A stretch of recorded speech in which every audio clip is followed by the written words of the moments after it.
As I look at what I have penned, they have said it all. They have indeed said it all.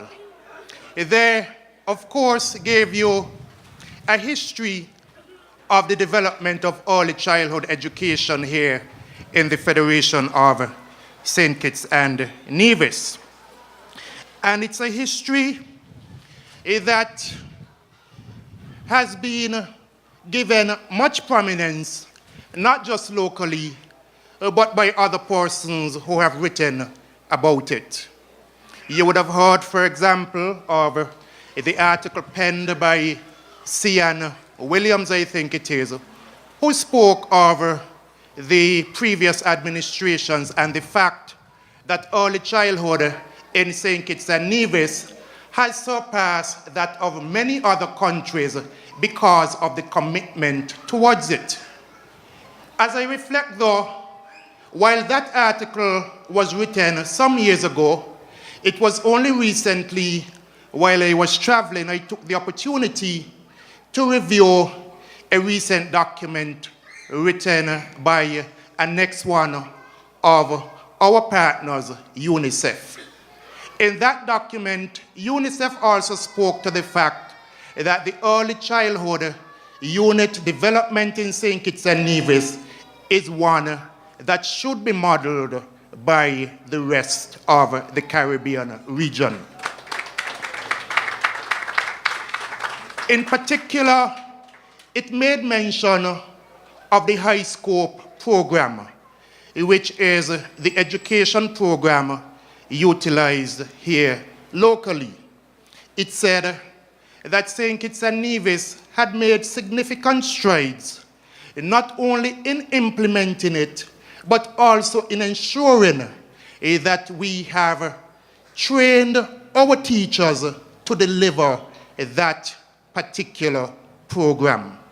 That, for me, is significant from the point of view that it says to parents that we are not just only placing teachers within the classrooms, but we are ensuring that they are properly trained to teach your children. From time to time, we have persons who apply for early childhood education teaching jobs. And in discussions with Ms. Gomes, our personnel officer, Dr. Esdell, the chief education officer, they would say to me that, Minister, times have changed, whereby before one would have been able to get into an early childhood center with little or no qualifications. That is no longer the case. The same standards, the same qualifications that are required for primary school teachers, we are now requiring the very same standards for persons teaching in early childhood. I therefore say to the parents who have students attending this institution that you can rest assured that your children will be receiving a quality education. Throughout the speeches before me, you would have also heard mention of two of the pioneers within early childhood education here in St. Kitts and Nevis, Mrs. Leonie James and Mrs. Vanta Walters. I got a note saying that today is Mrs. Walters' birthday. Is that correct? No, it's not. Okay, good. But two of the pioneers who have been mentioned in some of these articles. I said to those persons who are currently employed in early childhood to use those two persons as role models. You would want to know that whenever a review is done, that just as these two persons' names have been mentioned, so too can your names be mentioned. More importantly, though, than having your names penned in any article, I think it should be the number of children who come under your care, who are able to say at the end of the day that you have positively impacted their lives.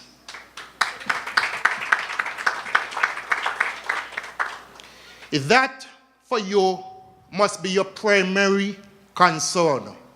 I have seen in far too many cases teachers who have lost sight of the fact that they are here to serve children, especially children at this age.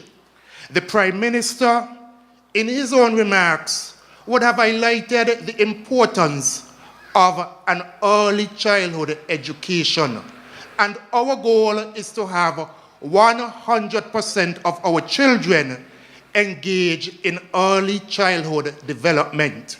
As a matter of fact, it is because of this why the government took a decision very recently to ensure that for each child, whether at a public or private center, that the government pays a subvention of $25 towards the cost of attendance of each child.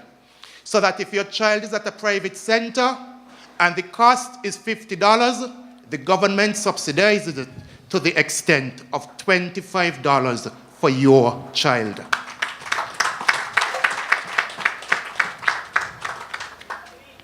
That is a significant investment. Before we got into government, this Team Unity administration has held fast to the belief that our most important resource is indeed our people. We have to continue to invest in our people. We have determined that just as primary school and secondary school education is free of cost, so too, as much as possible, must be early childhood education, especially at that stage when your child needs the help most. Ladies and gentlemen, one of the things which I had in my speech, which I didn't hear any mention of, is the fact that quite often we hear parents complaining that their children are playing far too much. To the parents, I want to say to you this morning is that part of the development of your child is not just about sitting in a classroom and receiving instruction from a teacher, but the overall development of the child involves the child being able to engage in physical activity. When that child engages in physical activity, that child has much to learn. If you have these beliefs, then think of yourself as a child. Think of some of the skills that you would have learned whilst on the playground, whilst playing with other children. The skills of negotiating, children playing with toys, and one child wanting a particular toy, the other child wanting the next. And those children being able to negotiate whether you are going to use this one for so long while I will use the other toy, or part of that negotiation may be that you will use it for 5 minutes and I will use it for the next 5 minutes. Children also develop their motor skills, climbing trees. They develop reasoning skills because sometimes in playing, of course, they have to engage their own sense of reasoning as to what is the next step involved in this particular activity. And so, I repeat, parents, you will have children who will play. It is part of their development. It is part of their nature. As a matter of fact, I wish that even more of us as adults would engage in play, because perhaps we would have less crime here in the Federation of St. Kitts and Nevis. And so today, we're here opening this beautiful facility. It has been a collaborative effort amongst many. We have had quite a number of exchange of communications between the Ministry of Education and the Public Works Department, because even we at the ministry felt that the project was taking a little too long. As I sat, I saw a parent walking on the inside, and I reflected on the fact that on many occasions she would have seen me and asked me, when is the Victoria Road Preschool going to open? And I think I can single her out. I'm not sure of the name, but she's wearing a customs uniform. And at one point in time, I said to her, it's going to open this year. And so indeed, we are happy that we have finally reached the stage that we are here to open this facility.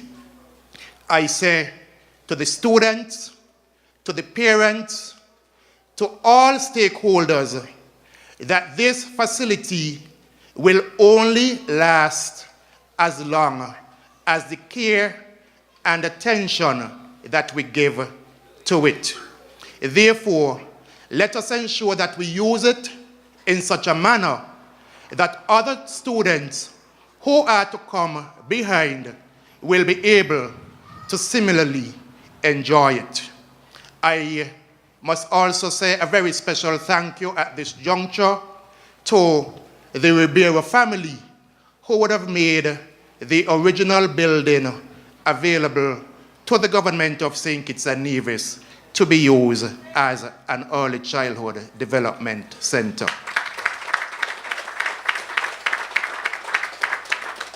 Ladies and gentlemen, in closing, I say thanks to all of you for coming out to this ceremony. I say thanks to all of the partners who have been involved in seeing this project come to fruition.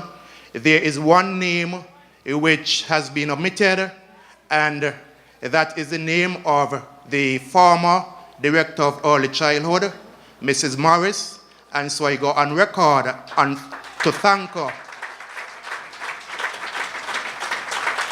for the role that she too played in bringing this project to reality. Thank you, and God bless you all.